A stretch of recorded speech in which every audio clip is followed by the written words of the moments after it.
Why would a railroad build a line through the middle of a Minnesota lake? This is the story of the Benton Cutoff. The Benton Cutoff was a railroad line built southwest of the Minneapolis area. So let's take a closer look at that area.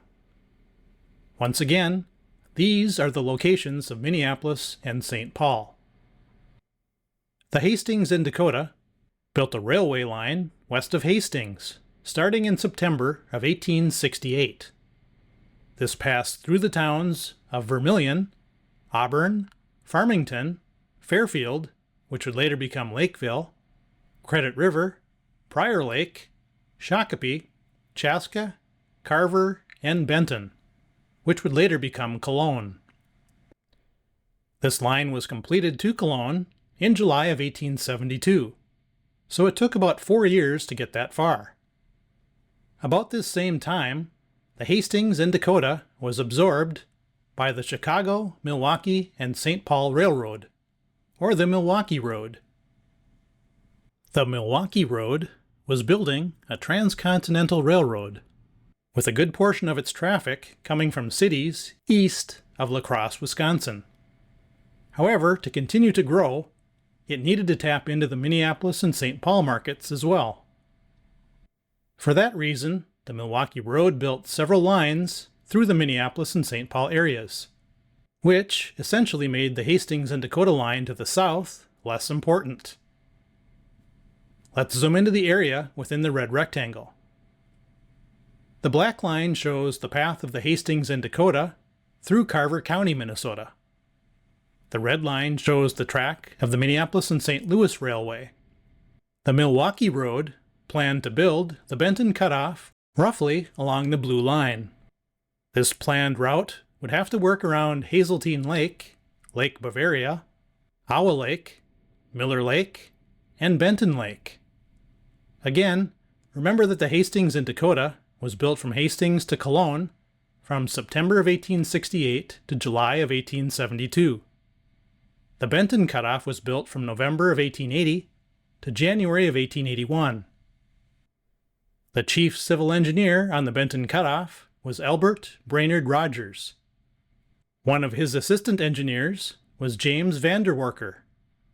On November 29, 1880, Vanderwerker was based at a railroad camp on William F. Hulbert's land. Hulbert's land was about 1.5 miles north of Eden Prairie, along the Benton Cutoff. Let's focus on the area within the red rectangle. Hulbert's land is shown by the yellow star, and on that date, Vanderwerker was going to catch a train on the Milwaukee Road back to Minneapolis. At the time, he was carrying books and papers related to his Benton Cutoff work to brief the chief engineer. He was also carrying a large sum of money, which was said to be somewhere between $200 and $1,000. Mr. Vanderwerker mysteriously vanished. He was gone without a trace. Despite weeks of searching, he never turned up. Most people believed he was murdered for his money. Rosser, Brackett and Company of Minneapolis was one of the contractors who helped build the Benton Cutoff.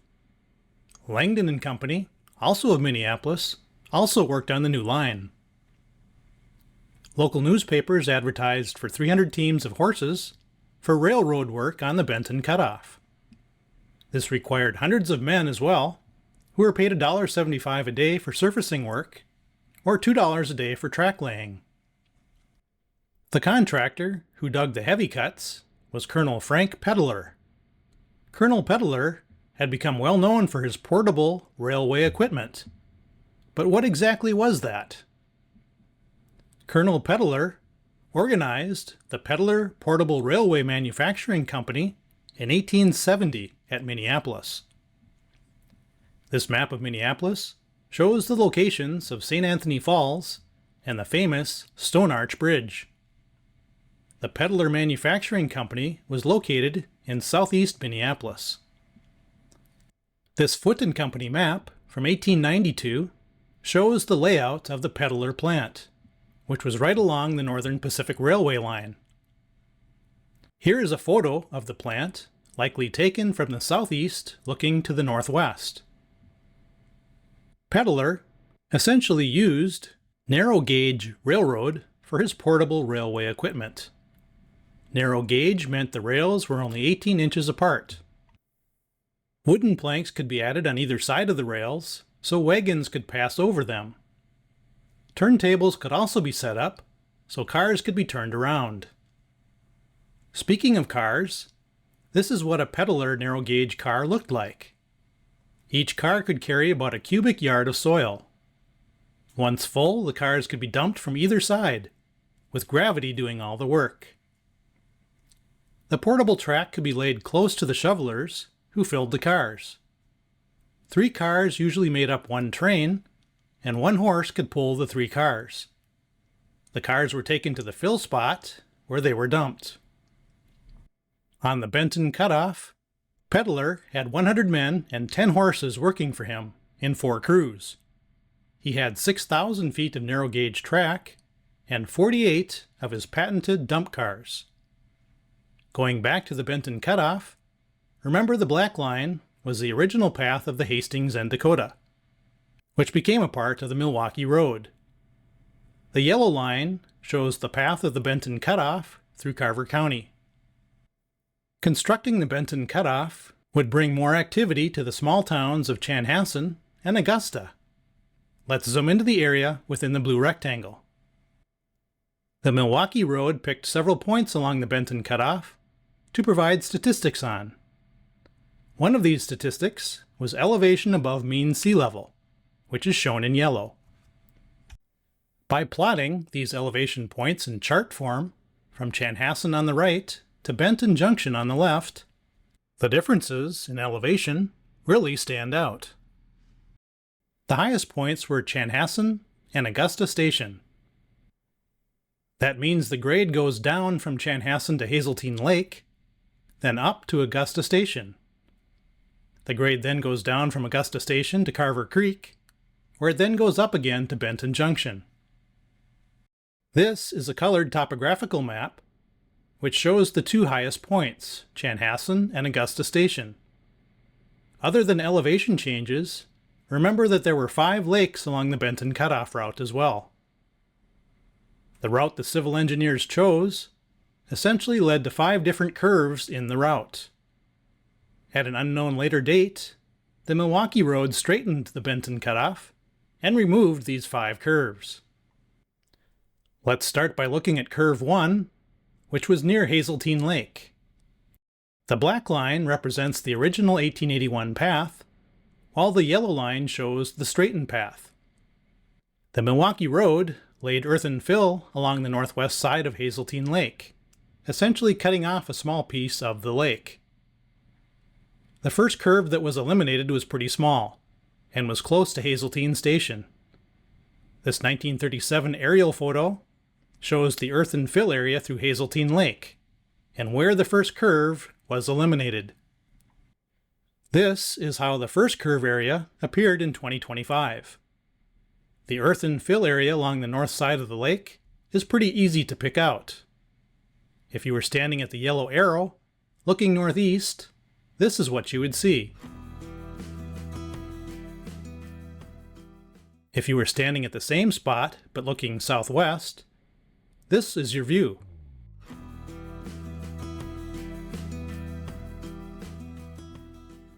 To get an idea of the grade along the northwest side of Hazeltine Lake, this is the view from the yellow arrow.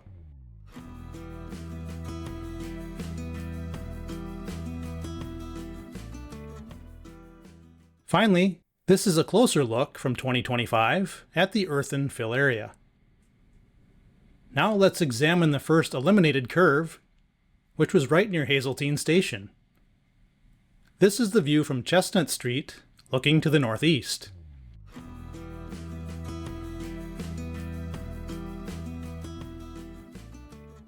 The second curve that was eliminated was between Hazeltine Lake and Lake Bavaria. This map shows the original 1881 path and the straightened path. This eliminated curve was much larger than the first one.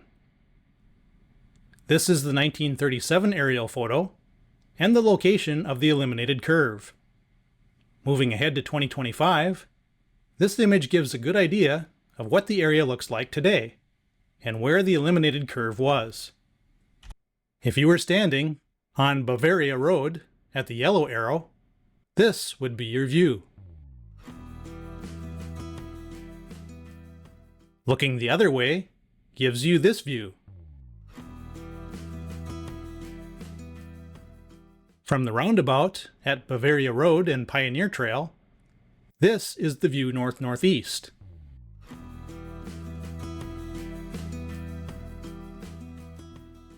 Zooming into the area within the red rectangle, there is a portion of the original 1881 path still in existence through McKnight Park. This is the view from the yellow arrow.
Let's move on to the eliminated curve 3.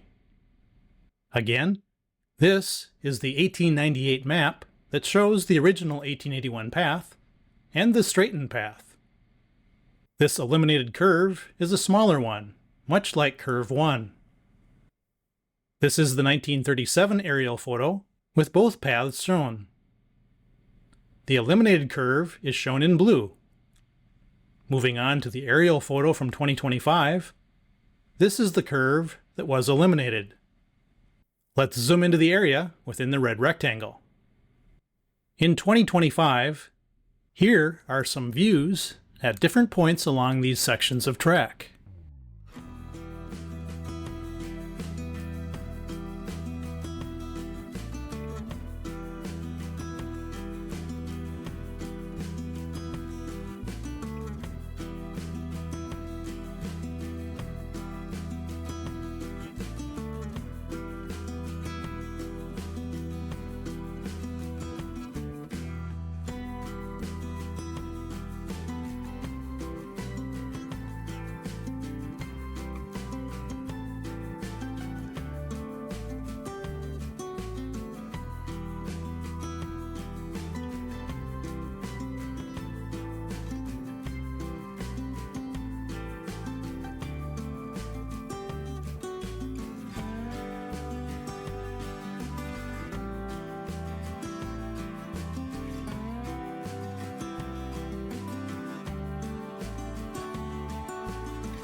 Now let's move on to curve number 4.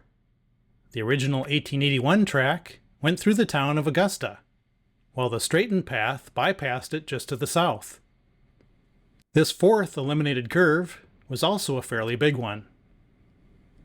The 1937 aerial photo shows both paths very well, and the blue marker denotes the curve that was eliminated. This is the Google image from 2025, which shows both paths and the curve that was eliminated. This area is still largely rural, with a mix of development and farmland.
Finally, let's move on to curve number 5, which was between Aue Lake and Miller Lake.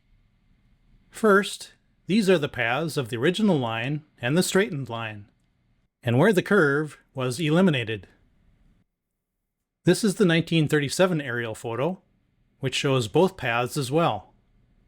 In this segment, there was originally a trestle across Aue Lake. This trestle was removed when the path was straightened, and the curve was eliminated. This Google image from 2025 shows map segment 5 and where the trestle would have been across Aue Lake. That takes us back to the beginning of this video. Why did the Milwaukee Road build a trestle across Aue Lake? To help answer this question, let's go back to the various elevations along Curve 5. Remember, the grade was high at Augusta Station, dropped from Aue Lake to Carver Creek, and then rose again to Benton Junction. This is a topographic map that includes curve number 5, and these are the 4 elevation points. Let's focus on the area within the red rectangle, or the area around Aue Lake. The black dashed line shows the original 1881 path through Aue Lake. From the published elevation points, the grade at Aue Lake was 945 feet, while the lake surface was 942 feet. That would have made a trestle height of about 3 feet, or basically just above the water level. Therefore, the trestle may have looked something like the one in this photo. From the topographic map, you can see a lower ravine to the northeast of Aue Lake. Of course, the lake itself was a low point. Finally, the area southwest of the lake was also low. So this route was fairly level, with the exception of the area just to the northeast of the lake, which is shown by the brown rectangle. This would have been a stretch where a cut would have been needed, or where peddlers' portable railroad equipment would have been used. Going back to the elevation points, the surface of Aue Lake was shown as 942 feet. The lake bed was listed at 912 feet, making the lake about 30 feet deep. This would not have been a simple trestle to build. On May 5, 1880, 2 young engineers were assigned to measure the depth across Aue Lake. Being early May, the water in the lake was still very cold. The 2 engineers went out in the only boat on the lake, an old rotten one, which was considered very unsafe. The boat must have begun to sink, because when the engineers reached the center of the lake, they were seen removing their boots and heavy clothes, and jumping into the water. Neither of the men made it out of the lake. This is a 1945 aerial photo of Aue Lake, where you can still see the remnants of the wooden trestle. This image still shows the cuts made on the northeast side of the lake, and the elevated earthen grade on the opposite side. This is a Google image of Aue Lake from 2025. One interesting feature on this image is a small wetland area. This wetland was created when County Road 140 was built, which trapped water in the original railroad cut. Here are some views of the area around Aue Lake.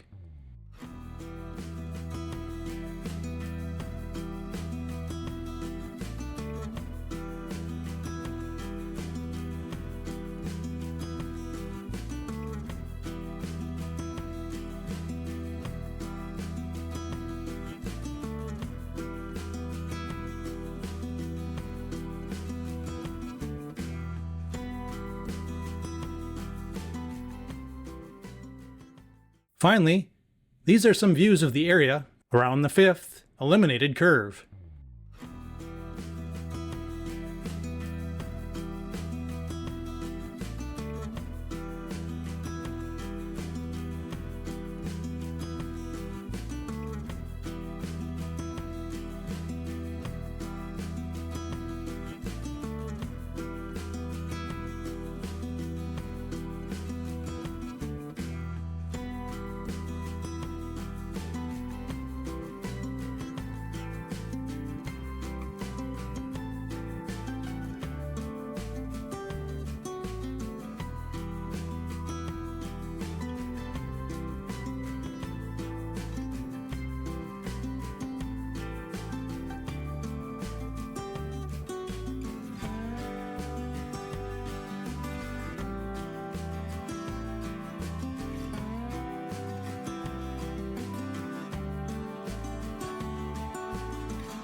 And that concludes the story on the railroad built through a Minnesota lake. If you enjoy the Milwaukee Road or old railroad videos, make sure to watch my videos on the Roundhouse grounds at Montevideo and a lost Minnesota railroad. That concludes the video. Make sure to check out my other YouTube videos and my primary website at mnbricks.com.